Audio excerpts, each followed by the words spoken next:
La formation photo-vidéo est importante parce que le service départemental d'incendie et de secours a besoin de communiquer pour faire comprendre l'organisation et les activités des sapeurs-pompiers.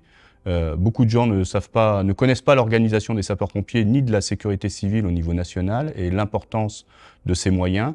Et puis aussi, l'organisation de la sécurité civile repose sur des sapeurs-pompiers et sur 80% d'entre eux sont des sapeurs-pompiers volontaires.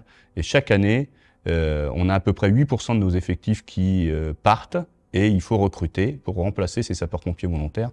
Donc dans la Loire, ça a plus de 200 personnes qu'il faut recruter chaque année. Et on a besoin donc d'images, on a besoin de sons, on a besoin de vidéos pour donner envie à des citoyens d'intégrer et de devenir sapeurs-pompiers volontaires ou sapeurs-pompiers professionnels. La cellule photo-vidéo du SDIS, elle comprend une vingtaine de sapeurs-pompiers volontaires pour la plupart. Et on a plusieurs missions donc sur cette cellule qui est rattachée au groupement communication du SDIS.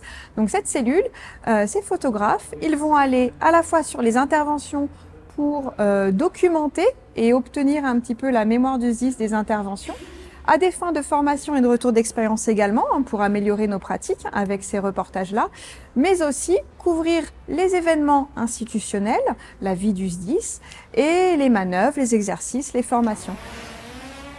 On essaye d'élargir encore, l'image prend de plus en plus d'importance, donc que ce soit avec le drone, qui est bien sûr qui est une spécialité nouvelle au SDIS et qu'on intègre au niveau donc de notre cellule photo-vidéo également, mais aussi avec la vidéo, on essaye d'utiliser de plus en plus ces vidéos, que ce soit sur intervention, manœuvre ou événement.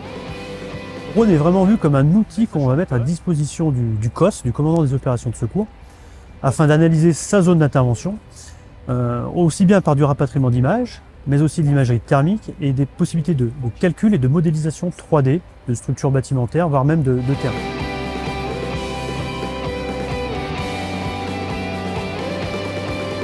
Partager les retours d'expérience à but pédagogique et de partage d'expérience. Donc tout ce qui est une problématique ou quelque chose qui permet de valoriser l'action des pompiers.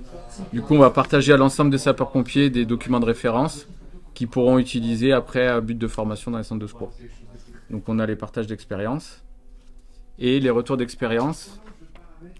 Donc du coup les retours d'expérience, c'est un document qui est beaucoup plus gros et qui va avoir derrière un plan d'action donc pour faire upgrader le SDIS au niveau opérationnel.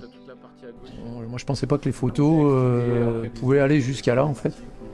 Et je pense que c'est une bonne idée en fait, ce texte et ce rétex, parce que je pense qu'il y a vraiment la demande en caserne. Parce que l'image, c'est parlant quoi. Là je vois le sujet d'aujourd'hui, c'est l'explosion de bouteilles de gaz. La jeunesse, les nouveaux pompiers, les jeunes ne se rendent pas compte de la puissance d'une explosion de bouteilles de gaz. Et c'est vrai que par l'image ou la vidéo, là, c'est vraiment parlant. Alors je suis pompier volontaire depuis 7 ans et je suis à la cellule photo depuis 3 ans et demi, 4 ans. Pourquoi alors déjà pour l'idée de transmettre un petit peu ce qu'on voit nous, ce que la population ou les collègues ne voient pas forcément en fait. Je voulais être un petit peu les yeux de tout le monde. Puis pour aussi le côté imagerie, artistique, ce petit côté un peu qu'on aime bien sur des clichés qui peuvent être jolis quoi. Aujourd'hui on a vu pas mal de petits trucs astuces sur des interventions à prendre, pas mal de petits points améliorés par rapport au PEX et au RETEX là. Des petits points de vue, des petits points sur le cadrage, voir un peu plus de véhicules en fond pour améliorer un peu nos photos. C'est rare de se voir, en général on n'est qu'un seul photographe sur Inter, on arrive à se voir sur des cérémonies, des événements sportifs un peu d'ampleur, comme la FINAT ou le parcours sportif, le cross. Et ça reste l'occasion de se voir tous une fois par an.